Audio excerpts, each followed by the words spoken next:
Bapak Ibu dan jemaat yang dikasihi Tuhan Yesus. Kiranya damai sejahtera Kristus beserta kita semua.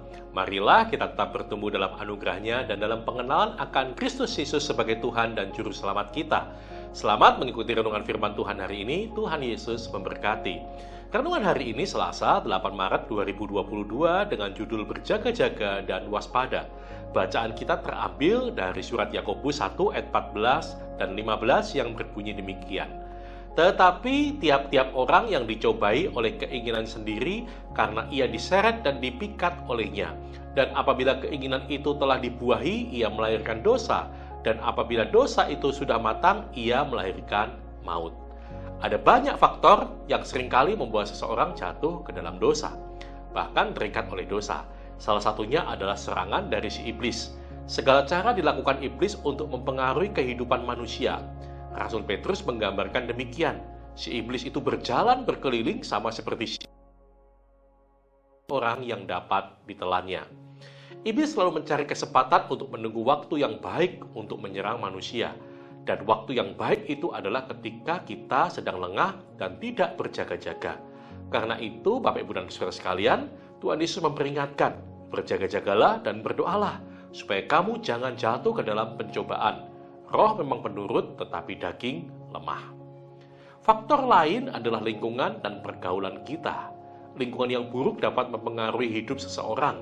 Orang yang awalnya berperilaku baik bisa saja secara perlahan berubah menjadi buruk oleh karena pengaruh lingkungan di mana ia tinggal. Begitu pula dengan pergaulan. Karena itu, 1 Korintus 15 ayat 33 berkata demikian, "Janganlah kamu sesat, pergaulan yang buruk merusakkan kebiasaan yang baik.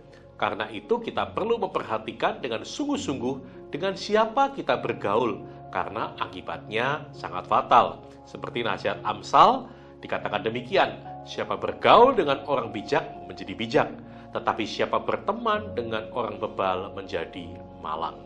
Jelas sekali bahwa lingkungan dan pergaulan yang buruk berpotensi besar untuk mengakibatkan seseorang terjerumus dan terjerat ke dalam dosa yang semakin dalam. Jangan mencoba untuk melakukan tindakan kompromi atau membuka celah sedikit pun untuk hal itu. Karena itu kita harus berhati-hati.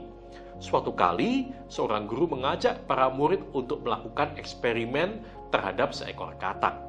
Yang dilakukan adalah, pertama-tama katak tersebut diletakkan dalam gelas kimia berukuran besar, supaya katak merasa nyaman dan leluasa bergerak. Kemudian gelas kimia tersebut diisi air dan diletakkan di atas pembakar dengan api yang sangat kecil. Air dipanaskan dengan api kecil dan proses ini memakan waktu sekitar 3 jam hingga akhirnya air menjadi benar-benar mendidih dan panas.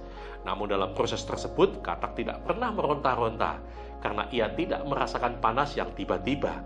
Katak itu tidak menyadari bahwa air yang perlahan-lahan menjadi panas tersebut pelan-pelan dapat membunuhnya. Nah, Bapak, Ibu, dan saudara sekalian, dosa sebenarnya memiliki sifat yang sama. Awalnya memikat, lalu perlahan-lahan membelenggu, dan pada akhirnya membinasakan. Pelanggaran yang kelihatan kecil dan sepele bisa menjadi awal dari serangkaian dosa yang akan terus menggulung. Apabila seseorang mulai membangun kebiasaan berbohong, maka lama-kelamaan ia akan terjerat dengan kebohongan lainnya. Bahkan pada akhirnya ia bisa berkompromi dengan dosa-dosa lainnya. Dalam ayat bacaan firman Tuhan hari ini, Rasul Yakobus dengan jelas menguraikan cara kerja dari dosa. Pertama-tama, orang akan dicobai oleh keinginan sendiri. Bila keinginan itu terus dibiarkan, maka akan melahirkan dosa. Dan jika perbuatan dosa terus dibiarkan, maka akan berujung kepada kebinasaan. Bukan suatu kebetulan, firman Allah hari ini datang mengingatkan kita untuk senantiasa hidup dalam kebenaran. Biarlah kita makin sungguh-sungguh hidup takut akan Tuhan, agar perjuangan iman kita tidak menjadi sia-sia. Amin.